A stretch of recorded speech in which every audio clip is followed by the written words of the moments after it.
Indonesia nggak akan bisa adil selagi pribadi-pribadi Abu Nawas masih ada di negeri kami untuk meraih kekuasaannya. Berarti penempatan pada hari kemerdekaan ke-75 itu konteksnya Indonesia Maju itu kurang tepat, Pak ya? Kurang tepat, Kurang saya secara tepat. pribadi. Kembalilah ke Indonesia dulu. Kembalilah ke jati dirimu. Kembalilah ke adat budaya ketimuranmu. Kembalilah kamu ke jiwa pahlawanmu. Kembalilah kamu ke peranatan leluhur kamu. Barulah untuk maju keseimbangan di dalam bangsa, dalam bernegara, untuk menyeimbangi dunia. Kalaupun harus kembali berarti angka mundur berarti bukan ya? Bukan ya? Bukan mundur. Ah. Kembali itu kembali ke orsinilnya kita. Kembali ke sejatinya kita. Kembali ke asal usul cikal bakal kita. Baru maju. Ayo, mau kemana? Kalau sudah mau kembali, disinilah ada orang-orang bijak, jiwa-jiwa mulia, manusia-manusia yang punya peranatan, manusia-manusia yang punya pengenalan diri, namanya jati diri, tidak liar seperti sekarang. Berarti gagasan pada tahun 2020 Indonesia Maju kurang komplit atau bagaimana, Pak? Kalau gagasan 2020, bagaimana bilang maju? Bangsa kami ini kerdil. Bangsa kami ini dibonsai.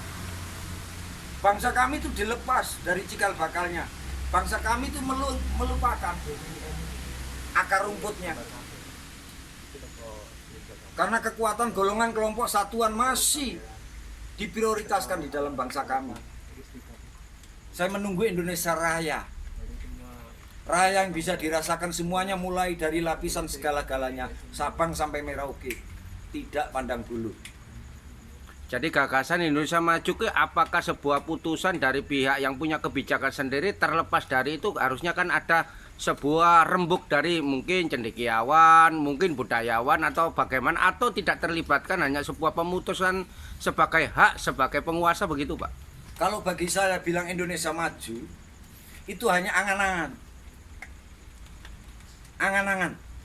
Angan-angan sebuah otak.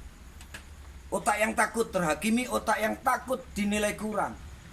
Tapi kalau mau maju, ayo kembali dulu. Kebo balik nang kandangnya. Kembali ke jati diri kita lagi, kembali ke adat budaya ketimuran lagi, mengikat janji dengan pahlawan, menyatu dengan nenek moyang, membumi dengan bumi pertiwi. Rangkullah semua bangsamu. Jagalah kehormatan negaramu. Ayo maju. Dunia nanti akan kagum.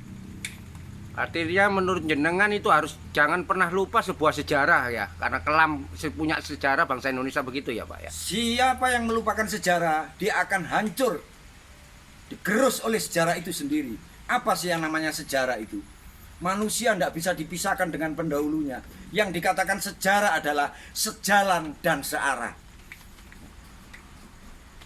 Sudahkah adakah jalan hidup itu, tujuan hidup itu, jiwa itu, rasa itu sesuai dengan kehendak pendahulu?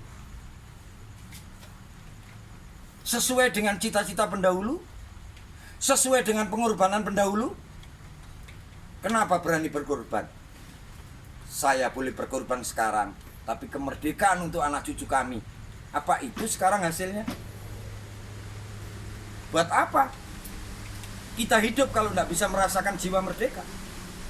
Buat apa merdeka tapi tidak bisa dirasakan jiwa hidup? Apa artinya merdeka? Hidup jangan terbelenggu. Ayo kita kenal jati diri, percaya diri, baru berdikari. Jangan pernah bilang mandiri. Mandiri adalah keegoan. Tapi berdikari itulah tekad semangat jiwa bersama-sama utuh. Sama-sama peduli, sama-sama tanggung jawab, sama-sama punya hutang budi, dan sama-sama berjalan seiring seirama. Tidak terlepas dari pendahulu, pun tidak meninggalkan tanggung jawab untuk esok kepada anak cucu. Demikian cangkruan Surabaya mengenai hal suara rakyat yang kiranya pada musim pandemik ini kita adalah tanggung jawab bersama.